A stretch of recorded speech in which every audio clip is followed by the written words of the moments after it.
and she looked at Ben, she looked at me, and she said, "Boy, you two look tired." And I don't know what Ben said to them, but she took pity on him, and she said, "Your father doesn't want you to eat donut?" And I had to be Ben's father since then. She gave Ben a couple of donuts. She charged me for mine. And his. But thank you, Ben, for helping with that and for reading a great story. But you know, I do these reports on the misery and the great things that happen in life, and I've never been able to, in my 30 years in radio, to tell what it really means. I've never felt that I've been able to do that. I report on what happens. I was a commentator for NPR, and I used to make up stories about Asians, because nobody at NPR were Asians. They didn't know anything about Asians. I could say anything I wanted. And then after 2 years or so, I realized that of every commentary that I'd sent them, they'd aired them all. And I said, well, this isn't going to work, because obviously somebody has to say, no, this piece sucks. But nobody did, because nobody at NPR could challenge me. But then they got smart, and they stopped, and I stopped, and I said, I can't do this anymore. And I stopped writing for NPR. And then there was this other voice on NPR who could tell what it meant. Yeah. Not what happened, but what it meant. And I'm so pleased to have him with us tonight. Andrew.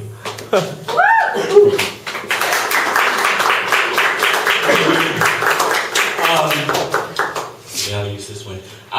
You know, a lot of my work deals with a sense of displacement, but Hanoi will probably take the cake, because I'm asked to read something as a Vietnamese American. I'm here in Hanoi doing it, and I never really imagined doing that. But thank you too for inviting me, because now I can blog about it when I get home. So I didn't really have any material, because I'm here to do journalism. But in any case, one of people in the audience actually brought my book with him. So I'm just going to grab it and read from it. The book is called Perfume Dreams, and the section that I'm going to read is called Child of Two Worlds. And I'll just read a section of it. Once in my mother's garden in Dalat, Vietnam, I saw Mrs. Lau, the wife of our family servant, drag herself out of bed only a few hours after giving birth to bury her newborn's umbilical cord in our garden. Her gestures among the jasmine bushes, the mumblings of prayers, the burning of chopsticks, and the offerings of mangoes and rice stirred a deep sense of mystery in me. Later, I asked my mother about the incident, and she, in a solemn voice, announced that it was the Vietnamese way to ask the land to bless and protect the newborn. Your umbilical cord is also buried in an earthen jar in our garden, she said. The incident and the knowledge of my own earthly ties made a strong impression on me. Always were sacred and very old. In that world of parochial sanctities, I was not entirely convinced that the outside world existed. Vietnam, the tropical garden, was all there was. Life was deemed cyclical, but the world was not yet round. It hovered instead in my mind's eye in the shape of a voluptuous and ruffled S, the map of our country, that I had more or less mastered in geography class in grammar school. I remember standing in line before class with the others, white shirts and blue shorts and all, singing atop of our lungs the national anthem each morning. O citizens, let's rise to this day of liberation, we would bellow. Let's walk together and sacrifice our lives. Blood debt must be paid by blood. I had believed in the lyric, its every word, felt that shared patriotic fervor among my young, bright-eyed peers. But no Vietnamese history book, no patriotic song, no agrarian-based adage could have possibly prophesied my own abrupt departure from Vietnam, nor my subsequent transnational ending. For at the end of the Vietnam War, many of us did not die protecting river and lands as we in our rituals, games and poetry and songs had promised ourselves and our ancestors' spirits. For all the umbilical cords buried, for all the promises made, we did the unimaginable. We fled For the first time in Vietnam's embattled history alleged to be 4,000 years old, the end of a war had resulted in a mass exodus, a diaspora. Refugees, boat people, the dispossessed, 3 million Vietnamese or so scattered onto more than 50 countries across the globe. On April 28, 1975, 2 days before Saigon fell to Communist Army and the Vietnam War ended, my family and I boarded a cargo plane full of panicked refugees and headed for Guam. I remember watching Vietnam recede into the cloudy horizon from the plane's window, a green mass of land giving way to a hazy green sea. I was 11 years old. I was confused, frightened, and from all available evidence, the khaki army tents in the Guam refugee camp, the scorching heat, the long lines for food rations, the fetid odor of the communal latrines, the flesh freshly bulldozed ground under my sandaled feet. I was also homeless. Places and times when they can no longer be retrieved tend to turn sacrosanct. Home forever lost is forever bathed in a certain twilight glow. Even after many years in America, my mother still longed for the ancestral altar on which Grandpa's faded black and white photo stared out into our abandoned home. She missed the carved rosewood cabinet in which she kept the enamel-covered family albums and my father's special French wines from Bordeaux. And she yearned for the antique porcelain dining set covered by faded blue silk. She fretted over the small farm we owned near the Bin Lai Bridge on the outskirts of Saigon, where the chickens roamed freely and the mangosteen and guava trees were heavy with fruits when we last visited, and where the river, dotted with water hyacinths, ran swift and strong. This is the time of year when the guavas back home are ripened, Mother would tell the family at dinner time. So far from home, Mother nevertheless took her reference points in autumn, her favorite season. Autumn, the dark season, came in the form of letters she received from relatives and friends left behind. Brown and flimsy, thin like dead leaves, recycled who knows for how many times, the letters threatened to dissolve with a single tear. They unanimously told of tragic lives. Auntie and family barely survived. Cousin is caught for the umpteenth time trying to escape. Uncle has died from heart failure while being interrogated. Yet another uncle is indefinitely incarcerated in a malaria-infested re-education camp. And no news yet of cousin and family who disappeared in the South China Sea. The letters went on to inquire as to our health and then to timidly ask for money, for antibiotics, for a bicycle, and if possible, for sponsorship to America. The letters confirmed what my mother, who had lived through 2 wars, had always known. Life is a sea of suffering, and sorrow gives meaning to life. Then, as if to anchor me in old world tragedy, as if to bind me to that shared narrative of loss and misery, as if shared narrative of loss and misery, Mother insisted that I too read those letters. What did I do?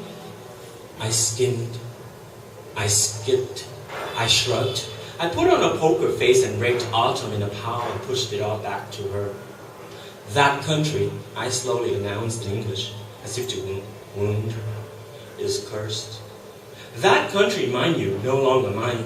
Vietnam was now so far away, an abstraction, and America was now so near, outside a window, blaring on TV, written in the science fiction books I devoured like mad, a seduction. Besides, what could a scrawny refugee teenager living in America do to save uncle from that malaria-infested re-education camp? What could he do for cousin and her family lost somewhere in the vast South China Sea? He could, on the other hand, pretend amnesia to save himself from grief. My mother made the clucking sounds of disapproval with her tongue as she shook her head. She looked into my eyes and called me the worst thing she could muster. You've become a little American now, haven't you? No cowboy, a cowboy. Vietnamese appropriated the word cowboy from the movies to imply selfishness. A cowboy in Vietnamese estimation is a rebel who, as in the spaghetti westerns, leaves town, the communal life, to ride alone into the sunset. Mother's comments smarted, but she wasn't far from the truth. Her grievances against America had little to do with the war and the United States' involvement in it. Her complaint against America was that it had stolen her children, especially her youngest and once most filial son. America seduced him with its optimism, twisted his thinking, bent his tongue, and dulled his tropic memories. America gave him freeways and fast food and silly cartoons and sitcoms, imbuing him with sappy, happy ending incitements. Yet, it could not be helped. For the refugee child in America, the world splits perversely into two irreconcilable parts, inside and outside. Inside, at home in the crowded apartment shared by two refugee families, nostalgia ruled. Inside, the world remained dedicated to what was. Remember the house we used to live in with the red bougainvillea wavering over the iron gate? Remember when we went to Hue and sailed down the Perfume River for the night market, and that night the sky was full of stars? Remember then when Uncle showed us that trick with the cards? Inside, the smell of fish sauce wafted along with the smell of incense from the newly built altar that housed photos of the dead, a complex smell of loss. Inside, the refugee father told and retold wartime stories to his increasingly disaffected children, reliving the battles he had fought and won. He stirred his whiskey and soda on ice, then stared blankly at the TV. Inside, the refugee mother grieved for lost relatives, lost home and hearth, lost ways of life, a whole cherished world of intimate connections, scattered and uprooted, gone, gone, and all gone. And so inside, I, their refugee child, felt the collected weight of history on my shoulders and fell silent. Outside, however, what do you want to do when you grow up, Mr. K, the English teacher in 8th grade asked. I had never thought of the question before. Such an American question. But it intrigued me. I did not hesitate. A movie star, I answered, laughing. Outside, I was ready to believe, to swear that the Vietnamese child who grew up in that terrible war and who saw many strange, tragic, and marvelous things was someone else, not me. That it had happened in another age, centuries ago. That Vietnamese boy never grew up. He wanders still in the garden of my childhood memory, whereas I had gone on, hadn't I? It was a feeling that I could not help. I came to America at a peculiar age, pubescent and not fully formed. Old enough to remember Vietnam, I was also young enough to embrace America and to be shaped by it. Outside, in school, among new friends, I spoke English freely and deliberately. I whispered sweet compliments to Chinese and Filipino girls and made them blush. I cussed and joked with friends and made them laugh.